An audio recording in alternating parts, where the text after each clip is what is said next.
तो हेलो दोस्तों, आपका स्वागत है एक नए वीडियो में जिसमें आज हम बात करेंगे हिंदी साहित्य का जो इतिहास है।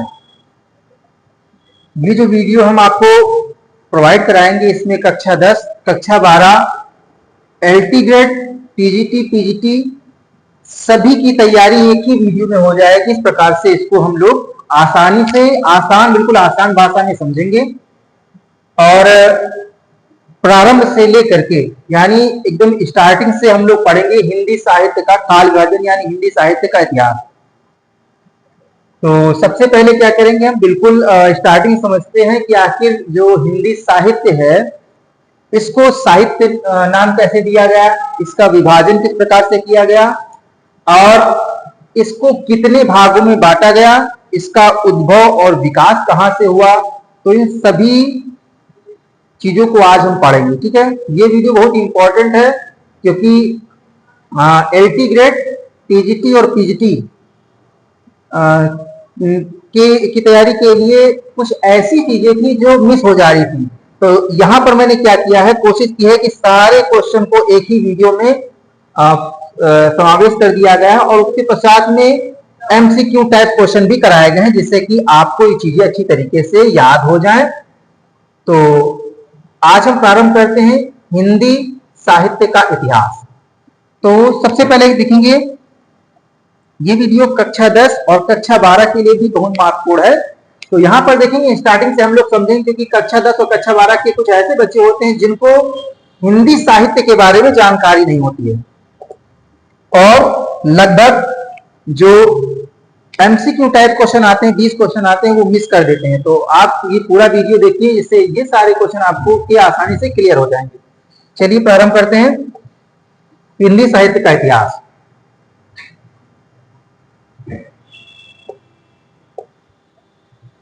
देखिए, हिंदी साहित्य का जो इतिहास है इसको कितने भागों में बांटा गया है, सबसे पहले ये हम जानते हैं। तो हिंदी साहित्य के इतिहास को 4 भागों में बांटा गया है। पहला बोला गया आदिकाल, फिर है मध्यकाल, से पहले क्या आता है पूर्व मध्यकाल, ठीक है, और उसके पश्चात में उत्तर मध्यकाल और आधुनिक काल। तो ये जो नाम किसने दिया इसको भी हम आगे पढ़ेंगे। तो अभी केवल पहली चीज आपने ये याद कर ली कि जो हिंदी साहित्य का इतिहास है उसका काल विभाजन जो हुआ है वो सबसे पहले क्या आता है, उसमें आदिकाल सबसे पहले, दूसरा है पूर्व मध्यकाल, तीसरा है उत्तर मध्यकाल और चौथा है आधुनिक काल। अब आदिकाल को ही वीर गाथा काल बोला जाता है, लेकिन किसने बोला, क्यों बोला, है ना। तो इसके पीछे जो कहानी है उसको हम अभी आगे पढ़ेंगे। अभी आपको क्या समझना है कि तो वीर गाथा काल आदिकाल को कहा जाता है, पूर्व मध्यकाल को भक्ति काल भी बोला जाता है, उत्तर मध्यकाल को रीति काल बोला जाता है और आधुनिक काल को गद्य काल की संज्ञा दी गई है। ठीक है, तो चारों हम याद रखेंगे, पहले वीर गाथा काल, भक्ति काल, रीति काल और गद्य काल, है ना। अब इसको हम देख लें सन के माध्यम से। कभी कभी एग्जाम में सन पूछा जाता है कि आदिकाल का जो समय है वो कब से कब तक है। तो आदिकाल का दोस्तों जो समय है वो 1050 से लेकर के ये सन है, ठीक है, सन ये संवत है, सॉरी ये क्या है, संवत है, ठीक है, ये क्या है, संवत है। तो संवत 1050 से लेकर के 1375 विक्रम संवत तक वीर गाथा काल माना जाता है। ठीक है, अगर हम सन की बात करेंगे तो यहां पर मैंने सन भी मेंशन कर दिया है क्योंकि एग्जाम में कोई भी पॉइंट आपसे छूटने ना पाए। ठीक है, पूरा वीडियो देखिएगा, आपका पूरा कॉन्सेप्ट क्लियर हो जाएगा। तो दोस्तों सन 993 से लेकर के 1318 ईस्वी तक वीर गाथा काल माना गया है। भक्ति काल की बात करेंगे तो संवत 1375 ईस्वी से लेकर के 1700 विक्रम संवत तक भक्ति काल माना गया है। और सन की बात करेंगे उसमें 1318 ईस्वी से लेकर के 1643 ईस्वी तक माना गया है। ठीक है, तो भक्ति काल की समय सीमा आपको पता हो गई दोस्तों कि संवत लेंगे तो 1375 से लेकर 1700 विक्रम संवत तक, और ईस्वी की बात करेंगे तो सन की बात करेंगे तो 1318 से लेकर 1643 तक। अब रीति काल में आ जाइए। रीति काल का जो समय है वो अगर हम, अच्छा संवत क्या होता है, तो संवत क्या होता है दोस्तों, अगर हम सन में 57 जोड़ देंगे, अगर हम सन में क्या करेंगे 57 जोड़ देंगे तो वो संवत कहलाएगा। ठीक है, अगर हम 43 में 57 जोड़ देंगे तो हो जाएगा 1700, तो ये संवत कहलाएगा। ठीक है, तो ये चीज भी क्लियर हो गई कि 57 जोड़ने से क्या हो जाता है, संवत कहलाता है। ठीक है, तो 1700 संवत से लेकर के 1900 विक्रम संवत तक रीतिकाल माना गया। और सन की बात करेंगे तो 1643 ईस्वी से लेकर के 1843 ईस्वी तक माना गया रीतिकाल। ठीक है, गद्यकाल की बात करेंगे तो गद्यकाल को भी कई भागों में बांटा गया है। अभी हम आगे उसके बारे में अच्छी तरीके से पढ़ेंगे। अभी हम जितना पढ़ा रहे हैं आपको, केवल आपको उतना ही पढ़ना है, समझिए। 1900 से लेकर के अब तक जो चल रहा है वो गद्यकाल चल रहा है। ठीक है, 1800 अगर सन की बात करेंगे तो सन 1843 ईस्वी से लेकर के जो अब तक चल रहा है समय, वो चल रहा है गद्यकाल का। ठीक है, तो यहां पर मैंने समझ लिया आदिकाल को क्या कहा जाता है, ये भी समझ लिया, इसका संवत समझ लिया, इसका सन समझ लिया। अब हम आगे बढ़ेंगे। ठीक है, देखिए सबसे पहले इस वीडियो में क्या करेंगे, अच्छी तरीके से आदिकाल को पढ़ेंगे और इससे संबंधित एमसीक्यू टाइप क्वेश्चन सॉल्व करेंगे। ठीक है, तो देखिए सबसे ज्यादा जो क्वेश्चन आता है एग्जाम में एलटी ग्रेड और टीजीटी और पीजीटी में जो क्वेश्चन आता है वो यहां से एक क्वेश्चन अवश्य पूछा जाता है। ठीक है, बहुत ही इंपॉर्टेंट है। ठीक है, यहां से एक क्वेश्चन पूछा जाता है। विभिन्न विद्वानों के अनुसार जो आदिकाल का जो नामकरण किया गया है वो कौन कौन सा नाम दिया गया है वो यहां पर देखेंगे। ठीक है, आदिकाल का जो नाम दिया गया है, सबसे पहले आधार काल जो दिया गया, आधार काल जो दिया है वो सुमन राजे और मोहन अवस्थी ने कहा है कि जो आदिकाल है वो क्या है, वो आधार काल है। ठीक है, और देख लीजिए विश्वनाथ प्रसाद मिश्र की बात करेंगे तो विश्वनाथ प्रसाद मिश्र जी ने क्या किया है, इसको कहा है वीर काल। वीर काल किसने कहा है, क्योंकि यहां पर आदिकाल में वीरों की कथाओं का वर्णन किया गया, इसीलिए विश्वनाथ प्रसाद मिश्र ने इसको वीर काल की संज्ञा दी है। राम कुमार वर्मा ने इसे संधि काल या चारण काल बोला है। ठीक है, याद रखना। हजारी प्रसाद द्विवेदी जी ने इसे आदिकाल बोला है और महावीर प्रसाद द्विवेदी जी ने इसे बीज वापन काल बोला है। मिश्र बंधु है ना, मिश्र बंधु की आगे पूरी कहानी हम पढ़ेंगे, अभी हम जितना बता रहे हैं आपको उतना पढ़ना है। मिश्र बंधु ने इसे आरंभिक काल बोला है। जॉर्ज ग्रियर्सन ने चारण काल बोला है। रामचंद्र शुक्ल ने वीर गाथा काल कहा है। राहुल सांकृत्यायन ने सिद्ध सामंत काल बोला है और जयकाल बोला है रमाशंकर शुक्ल रसाल ने, और जयकाल और बाल्यकाल की संज्ञा भी दी है। ठीक है, तो दो चीजें, बाल्यकाल। ठीक है, बाल्यकाल, बाल्यकाल क्लियर हो गया। तो जयकाल और बाल्यकाल रमाशंकर शुक्ल यानी रसाल के नाम से इनको याद रखेंगे आप, इन्होंने संज्ञा दी है। ठीक है, आधार काल बोला है सुमन राजे और मोहन अवस्थी ने। विश्वनाथ प्रसाद मिश्र ने वीर काल बोला है। राम कुमार वर्मा ने संधि काल या चारण काल बोला है। हजारी प्रसाद द्विवेदी ने आदिकाल बोला है। महावीर प्रसाद द्विवेदी ने बीज वापन काल बोला है इसी को। मिश्र बंधु ने आरंभिक काल बोला है। जॉर्ज ग्रियर्सन ने बोला है चारण काल। रामचंद्र शुक्ल ने वीर गाथा काल बोला है और राहुल सांकृत्यायन ने बोला है सिद्ध सामंत काल। ठीक है, तो यहां से एक क्वेश्चन बनता है, इंपॉर्टेंट है, इसको याद रखना। अभी इससे संबंधित क्वेश्चन कराए जाएंगे। ठीक है, चलिए आगे देखते हैं। अब यहां पर हम समझ लेंगे जो हिंदी साहित्य का जो काल विभाजन होता है उसमें और थोड़ा डीपली हम पढ़ लेंगे कि आखिर इसमें क्या क्या है। चलिए देखिए क्या है इसमें। देखिए हिंदी साहित्य का जो काल विभाजन किया गया है उसमें मैंने सबसे पहले तो पढ़ लिया, आदिकाल आता है, फिर क्या आता है पूर्व मध्यकाल, फिर उत्तर मध्यकाल और आधुनिक काल। इन्हीं कालों को हम वीर गाथा काल बोलते हैं, भक्ति काल बोलते हैं, रीति काल बोलते हैं और गद्य काल बोलते हैं। थोड़ा और डीपली हम समझ लेते हैं। ठीक है, देखिए जो वीर गाथा काल है, क्या है, जो वीर गाथा काल है, वीर गाथा काल को दो भागों में बांटा गया। कितने भागों में बांटा गया, दो भागों में बांटा गया वीर गाथा काल को। वीर गाथा काल को दो भागों में बांटा गया। अच्छा, वीर गाथा काल नाम किसने दिया, तो वीर से याद रखें, वीर कौन है, राम। ठीक है, कैसे याद कैसे रखेंगे, वीर कौन है, तो दोस्तों है राम, तो इसीलिए यहां पर रामचंद्र शुक्ल, याद रखना रामचंद्र शुक्ल ने जो है नाम दिया है वीर गाथा काल।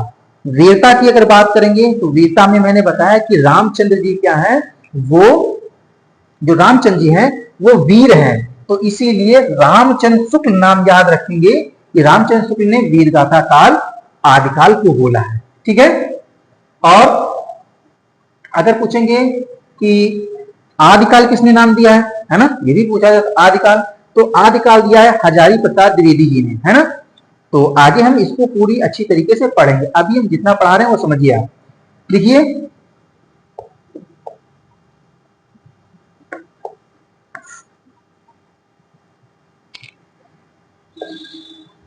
अगर हम बात करेंगे वीर गाथा काल की, तो वीर गाथा काल को दो भागों में बांटा गया। एक तो बांटा गया धार्मिक साहित्य, एक बांटा गया रासो साहित्य। वीर गाथा काल में दो प्रकार की रचनाएं की गई हैं। एक रचना को हम बोलते हैं धार्मिक साहित्य, इसमें धर्म ग्रंथों के बारे में बताया गया, स्पेशली देखा जाए तो नाथ संप्रदाय के बारे में बताया गया है और जैन संप्रदाय के बारे में बताया गया। ठीक है, नाथ संप्रदाय और जैन संप्रदाय। धार्मिक साहित्य की बात करेंगे तो उसमें दो पंथ आ जाते हैं। ठीक है, इंपॉर्टेंट, नाथ संप्रदाय और जैन संप्रदाय।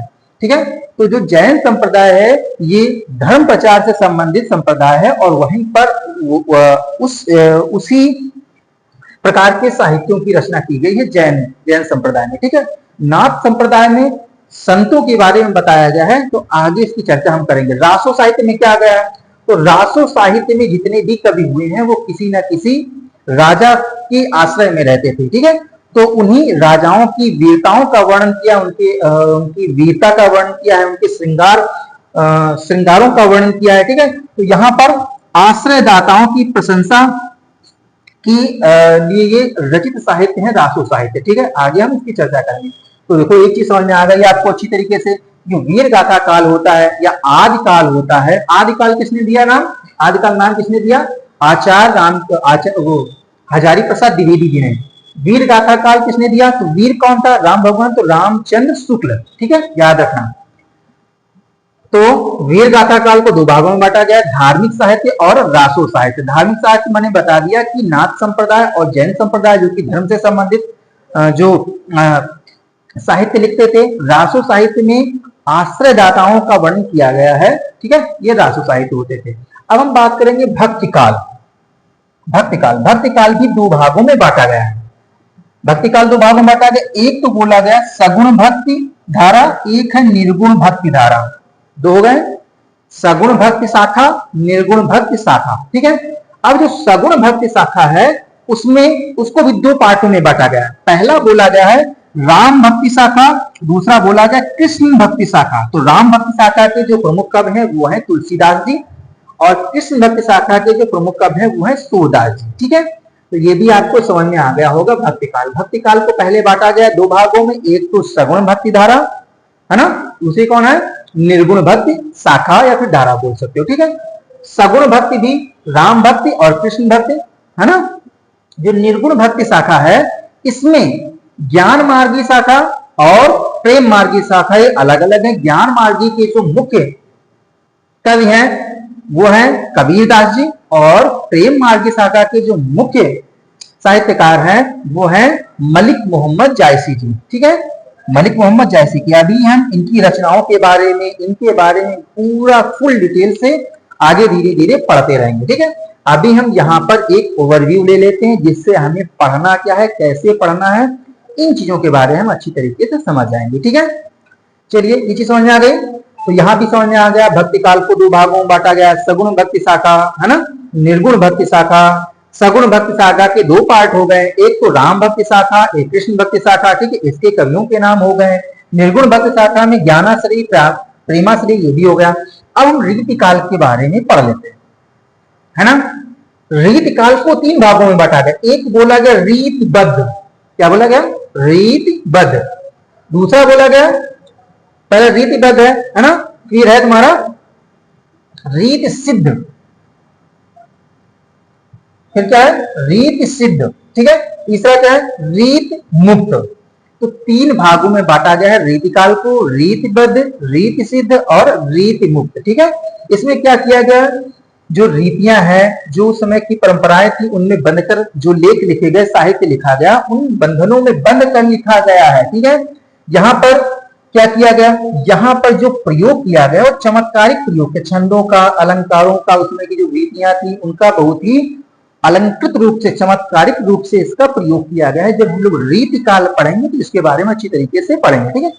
रीति मुक्त में क्या किया गया, बंधन से मुक्त होकर के रचनाएं लिखी गई हैं और बहुत ही शक्तिशाली और अच्छी रचनाएं हैं जो जिनको पढ़ने से हमें बहुत सा ज्ञान मिलता है, ठीक है। तो आगे हम पढ़ेंगे रीति काल के बारे में। अब आ जाओ गद्य काल में, ठीक है। गद्य काल में बांटा गया भारतेंद्र युग जो कि 1868 से लेकर के 1900 ईस्वी तक चला है, ठीक है। फिर आया द्विवेदी युग, 1900 से लेकर के 1922 तक द्विवेदी युग चलता है, ठीक है। छायावादी युग आया उसके बाद में 1919 से लेकर के 1938 तक छायावादी युग चला, ठीक है। फिर उसके बाद में आया छायावादी युग के बाद में आया शुक्ल युग, और शुक्ल युग को छायावदोत्तर युग भी बोला जाता है, ठीक है। तो चाहे शुक्ल युग बोलो चाहे छायावदोत्तर युग बोलो, इन दोनों को बोला जाता है। तो ये 1919 से लेकर, यानी सेम यही वाली है कंडीशन, 1919 से लेकर 1938 तक शुक्ल युग और या फिर छायावदोत्तर युग चला। नहीं सॉरी, ये छायावादी और शुक्ल युग एक ही है, साथ में चला, लगा थोड़ा सा डिफरेंस था और दोनों युग साथ में चले, ठीक है। देखिए 1919 से लेकर के ये 38 तक ये दोनों सेम चले। यहां पर चाहे छायावादोत्तर युग बोलो इसे, ये भी छायावादोत्तर युग और शुक्लोत्तर युग दोनों 1938 से लेकर के 1947 चले। फिर प्रगत युग आया 1938 से लेकर 1947 तक। फिर प्रयोगवाद युग आया 1943 से लेकर के 1953 तक। फिर आया नई कविता 1953 से लेकर के 1960 तक चला, ठीक है।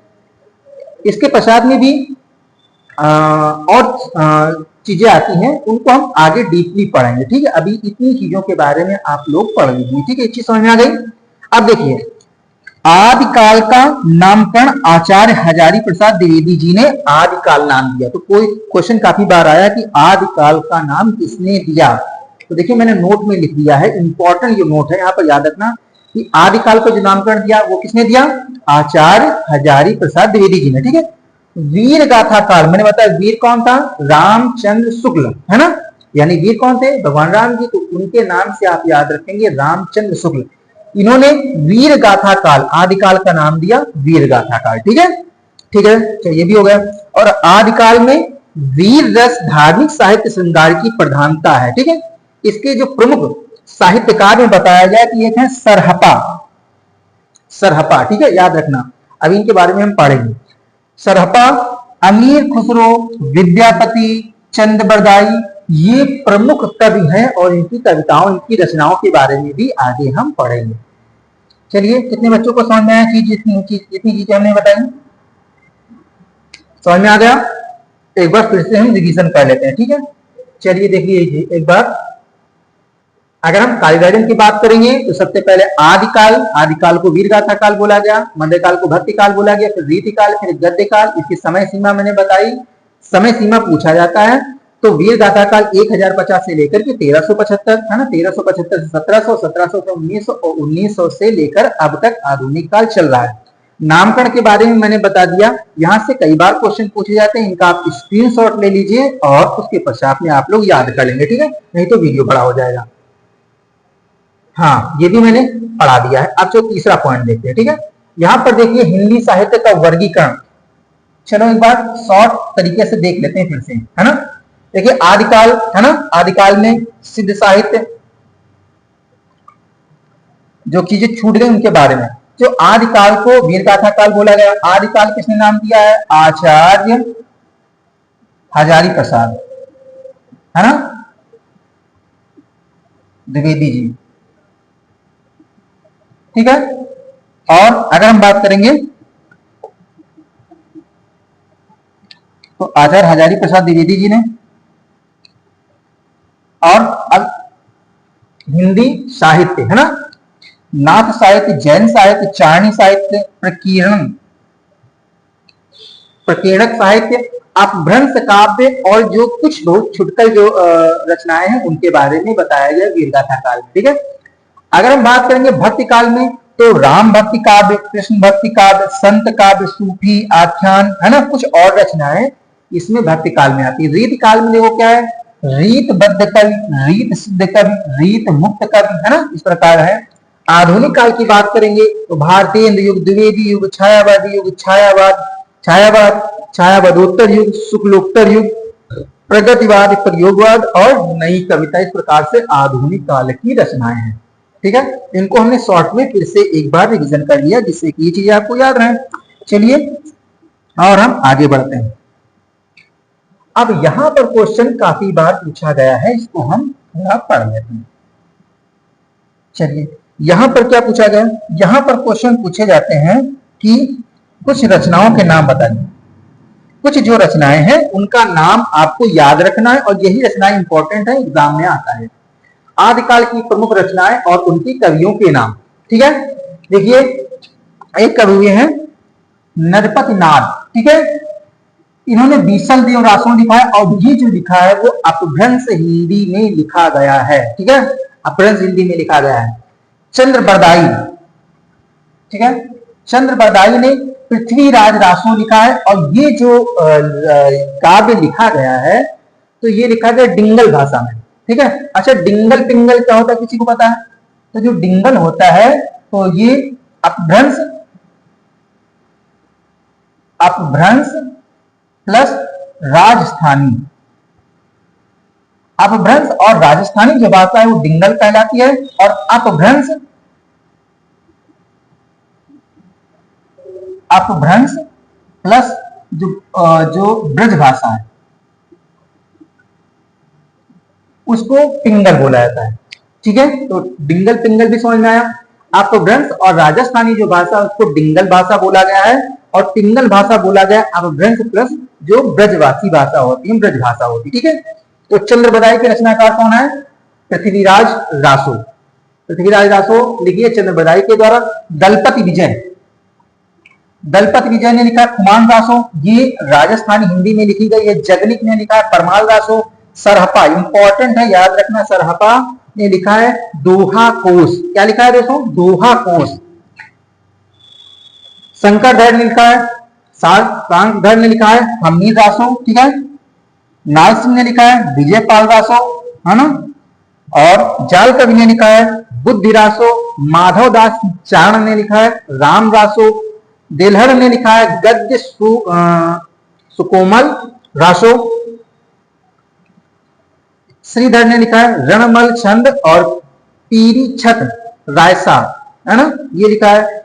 इसी प्रकार से ये आप याद रखें। और यहाँ पर अब्दुल रहमान, ठीक है, संदेश शासक, इन्होंने लिखा है। साल भद्र सूरी ने लिखा है भरतेश्वर बाहु आलीरास। ठीक है, इसी प्रकार से। और यहाँ पर देखिए स्वयंभू पाउम चार्यू, ठीक है, ये स्वयंभू ने लिखा है।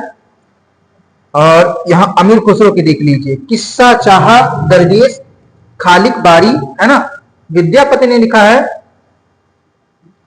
कीर्तिलता कीर्ति पताका विद्यापति पदावली, है ना, ये मैथिली भाषा में लिखा गया। तो देखिए इंपॉर्टेंट है, इनका आप स्क्रीनशॉट ले लीजिए और यहीं से क्वेश्चन बनते हैं, यहीं से क्वेश्चन आपके बनते हैं। ठीक है, चलिए आगे बढ़ते हैं, यहाँ का स्क्रीनशॉट ले सकते हैं आप।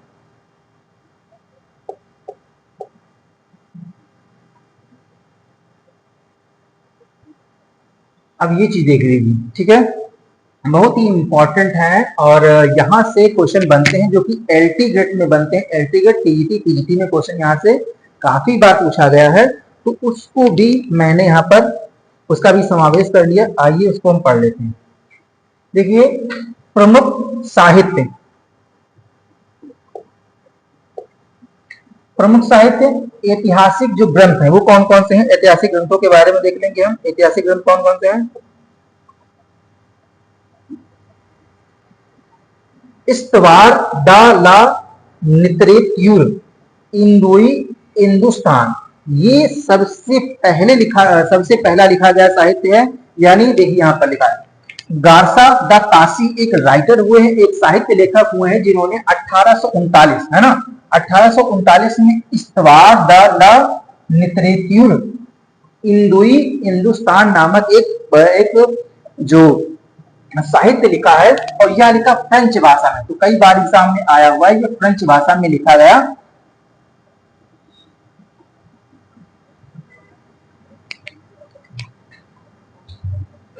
तो तो ये लिखा गया है, फ्रेंच भाषा में लिखा गया है।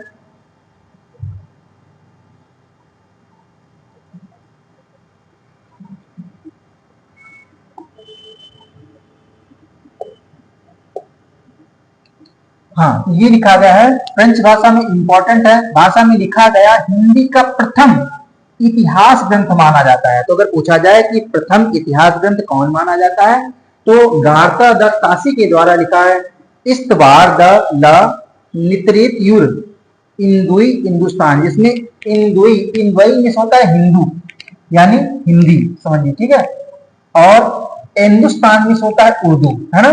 तो इस प्रकार से इन्होंने फ्रेंच भाषा में इसका अनुवाद किया है, लिखा है, ठीक है। दूसरा देखिए क्या है, यह 1839 ईस्वी में लिखा गया। दूसरा लिखा है शिव सिंह सरोज, 1883 ईस्वी में लिखा है शिव सिंह सेंगर ने। शिव सिंह सेंगर ने लिखा है। दूसरा जो साहित्य लिखा गया है वो 1883 ईस्वी में लिखा गया, ठीक है। तीसरा देखिए जॉर्ज अब्राहम ग्रियर्सन, इन्होंने 1888 में बहुत से कवियों की रचनाओं को एकत्रित किया और उनको द मॉडर्न वर्नाकुलर लिटरेचर का हिंदुस्तान, लिटरेचर ऑफ हिंदुस्तान, ठीक है, लिटरेचर ऑफ हिंदुस्तान नामक एक साहित्य पूरा बनाया। देखो लिखा है कि ग्रियर्सन द्वारा लिखा गया the modern vernacular literature of Hindustan को हिंदी साहित्य का प्रथम व्यवस्थित ऐतिहासिक ग्रंथ माना जाता है। यह कालानुक्रम लिखा गया। इसमें क्या बताया गया, कालानुक्रम बताया गया कि आदिकाल कब से प्रारंभ हुआ है, भक्ति काल कब से प्रारंभ, रीति काल कब। तो इसको, इन चीजों को व्यवस्थित ढंग से प्रस्तुत करने का काम किया है किसने, ग्रियर्सन ने, ठीक है। पहला अगर पूछा जाए, एग्जाम में पूछा जाएगा कि सबसे पहला हिंदी साहित्य का पहला ग्रंथ कौन सा है, तो वहां पर आपको यहाँ फ्रेंच भाषा में बताओगे, ये लिखा गया, ठीक है। और व्यवस्थित क्रम में जो बताया गया वो बताया गया था modern vernacular literature of Hindustan. ये किसने लिखा है, ग्रियर्सन ने लिखा है। हजारी प्रसाद द्विवेदी जी ने हिंदी साहित्य की भूमिका, क्या लिखा है, हिंदी साहित्य की भूमिका इंपॉर्टेंट है, ये लिखा 1940 ईस्वी में, ठीक है। फिर यहाँ पर आ जाइए मिश्र बंधु विनोद, ये लिखा है मिश्र बंधुओं ने लिखा है, ठीक है, 1913 में लिखा है मिश्र बंधुओं ने। मिश्र बंधु 3 भाई थे, है ना, उन्होंने कंबाइंड रचना लिखी है मिश्र बंधु के नाम से, जो प्रकाशित हुई है मिश्र बंधु विनोद, जो 1913 ईस्वी में इन्होंने लिखी थी। हिंदी साहित्य का इतिहास 1929 ईस्वी में आचार्य रामचंद्र शुक्ल जी ने लिखा है। और हिंदी साहित्य की भूमिका 1940 ईस्वी में ये भी हजारी प्रसाद द्विवेदी जी के द्वारा लिखा गया, ठीक है। तो आचार्य रामचंद्र शुक्ल के द्वारा क्या लिखा है, हिंदी साहित्य का इतिहास, ठीक है। हिंदी साहित्य की भूमिका ये लिखा है 1940 ईस्वी में आचार्य हजारी प्रसाद द्विवेदी जी के द्वारा। यहां पर और देख लेते हैं रामकुमार वर्मा ने हिंदी साहित्य का आलोचनात्मक इतिहास लिखा है 1938 में। यहां से क्वेश्चन एलटी गेट में बनते हैं, ठीक है। एलटी गेट हो गया, टीजीटी पीजीटी हो गया, ठीक है, जीआईसी, इसमें क्वेश्चन बनते हैं, आपको याद रखना। तो रामकुमार वर्मा ने क्या लिखा, हिंदी साहित्य का आलोचनात्मक इतिहास, कब लिखा था, 1938 में। राहुल संकत्यायन ने हिंदी काव्यधारा 1944 ईस्वी में इन्होंने लिखा। गणपति चंद्रगुप्त ने हिंदी साहित्य का वैज्ञानिक इतिहास लिखा 1965 में। राम स्वरूप चतुर्वेदी हिंदी साहित्य और संवेदना का विकास उन्होंने लिखा 1986 ईस्वी में। श्याम सुंदर दास हिंदी गोविंद रत्नमाला इन्होंने 1909 ईस्वी में लिखी। राम नरेश त्रिपाठी ने कविता कैमुदी ये 1917 ईस्वी में लिखा, है ना। और बच्चन सिंह ने हिंदी साहित्य का दूसरा इतिहास लिखा 1996 में। सुमन राजे ने लिखा है हिंदी साहित्य का आधार इतिहास। तो इस प्रकार से कुछ रचनाएं हैं जो कि एग्जाम में आती हैं, तो इनको आपको स्क्रीनशॉट ले लीजिए और इनको आपको पढ़ना है, ठीक है। आगे बढ़ते हैं, अब यहां से 1-2 क्वेश्चन हो जाए, ठीक है, जो आपने पढ़े हैं। देखें आपने कितना पढ़ा हुआ है, ठीक है। तो कुछ क्वेश्चन है, अब यहाँ पर देख सकते हैं जो आदिकाल का साहित्य 3 चरणों में बांटा गया है ना। इसमें धार्मिक साहित्य, रासो साहित्य और लौकिक साहित्य आते हैं। सिद्ध नाथ और जैन इधर आ गए, परमाल रासो, कुमार रासो, है ना, रासो वाले इधर आ गए। और यहाँ पर क्या हुआ, लौकिक साहित्य कुछ आए जिसमें ढोला मारू, द दुहा, बसंत विलास, राउर बेल। ये राउर बेल जो है, ये जो साहित्य है ये पत्थरों पर लिखा गया है, ठीक है। तो इस प्रकार से क्वेश्चन देखते हैं।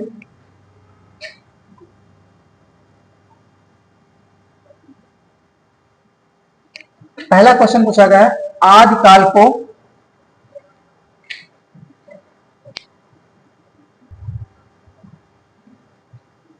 पहला क्वेश्चन पूछा गया, आदिकाल को वीर गाथा काल नाम किसने दिया? बहुत ही इंपॉर्टेंट है ना। आदिकाल को वीर गाथा, यानी वीर कौन था? मैंने बताया था कि वीर कौन है? रामचंद्र जी। भगवान श्री रामचंद्र जी वीर हैं, इसीलिए यहां पर क्या हो जाएगा? आचार्य रामचंद्र शुक्ल। याद रखना, इंपॉर्टेंट है, ठीक है। वीर गाथा काल, आदिकाल को वीर गाथा काल किसने कहा है? तो आचार्य रामचंद्र शुक्ल ने, ठीक है। और आदिकाल किसने कहा है? तो आदिकाल कहा है आचार्य हजारी प्रसाद द्विवेदी।